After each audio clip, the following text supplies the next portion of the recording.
Welcome to Digital Hospitality. I'm your host, Sean Walchef. This is a Cali BBQ media production. We are coming to you live from the National Restaurant Association show in Chicago.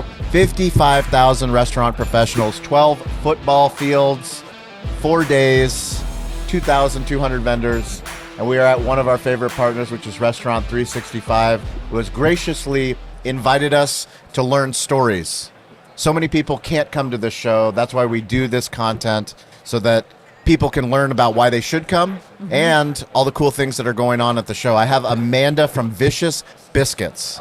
Amanda, welcome to the show. Thank you for having me. I appreciate it. Can you please tell us the Vicious Biscuit story? Absolutely. So our concept is founded in Charleston, South Carolina in 2018. It was founded by two co-founders, Michael Greeley and George McLaughlin. George was a former McAllister's franchisee who was in the business for a long time and had gotten out of it, saw a really great review from a notoriously challenging critic within Charleston, which is a culinary epicenter, if you will. And it was about this catering company that had just started, had raved about this chef's, home chef's catering company with biscuits. And they were very unique biscuits. They were very large, very over the top.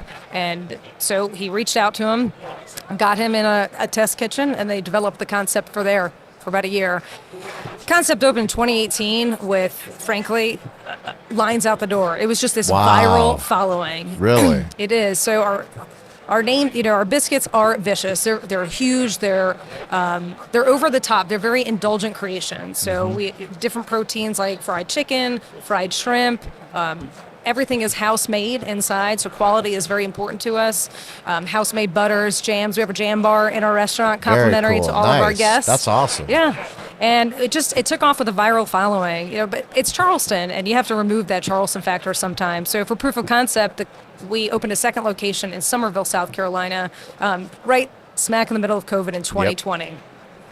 And that one just took off just as well, lines out the door. Weekends, 20, 30 minutes down the line. People are so excited about the brand. They're excited about what we do. And it's not even just great food, it's an experience. Yeah. We're fast casual. So you order at the counter, Yep. and then we take care of the rest. And everything is built on hospitality. So once you sit down, we have bussers, runners, managers that touch tables and make sure that the guest needs are always met. So, And you are the chief operating officer. I am. When did you start working with the brand? I came into the brand in 2021 in an outsourced capacity. Okay. Actually was brought on to help them with Restaurant 365. Really? Yes. Amazing. Tell me more. So the brand had adopted Restaurant 365 right in the middle of COVID, but they didn't have anybody to really implement the software. So they kind of limped along. The implementation was a little bit challenging because they didn't have anybody in-house that really had any accounting or really technology experience. Yeah. And so about a year later, they were looking for a controller and somebody to help scale and build out Restaurant 365 ahead of the development of 4 new locations. So the brand at that time only had 2 right in Charleston, but they had signed leases on 4 more, and they wanted to utilize the software from a multi-unit perspective. So that's what I came into the brand to help with.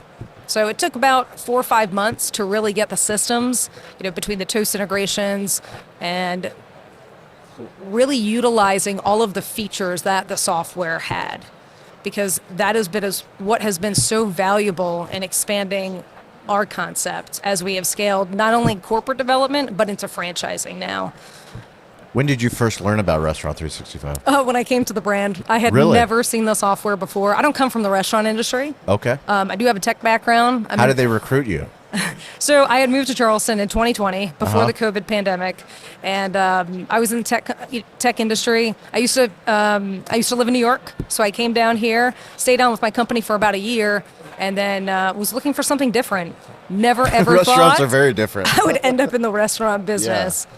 So I was working with a consulting company at that time who had just been speaking with George, our founder, about some outsourced solutions, and that's how I came into the brand. And then within about 5-6 months, I came onto the brand full time. That's amazing. Yeah. Do you have any stories about what you've learned along the way? Many. Too many? Many stories. What we have learned about our concept has been from Restaurant 365. Really? Yes. So you have to remember, we were opening restaurants amid the COVID pandemic, and then thereafter, costs were high, supply chain issues. We were also scaling into different states, even though our concept is based in Charleston. So even our food distribution, we had different distribution, different pricing. It was a really challenging time to really figure out, how do we get costs in line? Where can we make efficiencies as to scale? Because that's what we were looking ahead to, is how are we going to scale this concept for franchising? And Restaurant 365 has been the cornerstone of that, frankly.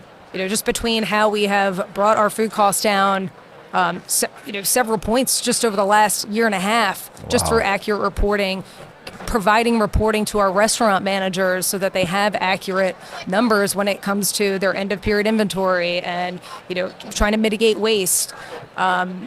Scheduling, we used to use hot schedules, 7 shifts. We brought all of that into one tech stack. Yep. That's really, for me, as we have scaled franchising, it's keeping that tech stack extremely limited. Yeah. We want to keep it so that we don't have all of these different integrations, all of these different software solutions that, frankly, most people don't know how to use. This is the restaurant industry. It's not a technology company. So is there anything that surprised? What was the biggest surprise, not being in the restaurant and then coming in and looking at how restaurants are run? What was the biggest surprise for you? So, having a tech background, that was probably my most significant challenge, was getting folks to utilize the software and the technologies that we had in-house. Our team, when I first came here, they were doing their, onboarding by hand. They were doing accounting invoices. They were hand keying everything. And frankly, we've completely disrupted the store level management. Yeah. They have so little administrative functions. We very quickly implemented the AP capture for that OCR technology. Mm-hmm. I mean, we have all of our items mapped. Everything is just real-time reporting. And that has been so beneficial. So while they generally do not like technology, our team really enjoys having that real-time reporting that helps them move the business forward. So, and just having everything together, from forecasting to scheduling to P&L management, they have that live data. How do you stay ahead of the curve? How do you educate yourself? Myself? Yeah. I read and listen to a lot. I try to, I come to these conferences for this purpose. I network a lot. I mean, that's probably the biggest surprise too, coming into the restaurant space. This is a very unique and concentric community. It's not, while it's competitive in nature, it's not. I find that people in this are always looking to help the business and the industry grow. And that's been really beneficial. No matter where I go, from other franchisors to conferences like this, to the restaurant transformation tour, everybody is always looking to provide ideas. I know we do it all the time. We're always collaborating with other concepts. That's awesome. If somebody wants to learn more about franchising, where do they go? They go to viciousbiscuit.com. They click on our franchise link. And what is the best thing to order at viciousbiscuit.com? My favorite biscuit at Vicious Biscuit? Yeah. It's our shrimp and grits. They're some of the best around. Okay. And/or our sea biscuit. All right. So. And what's the best way for people to connect with you? Are you on LinkedIn? Yes, I am on LinkedIn. Okay. Yep. We'll put a link in the show notes so that people can connect with you. Wonderful. If you guys want to connect with me, it's at Sean P. Walchef, ShawnPWalchef. We want to hear your story. We also do LinkedIn live calls every Wednesday, every Friday at 10 a.m. Pacific time. So please join us on stage. Tell us about your restaurant. Tell us about your tech. If you're in sales or marketing, we've got a digital hospitality community of leaders all over the globe. As always, stay curious, get involved, and don't be afraid to ask for help. And catch you guys next week.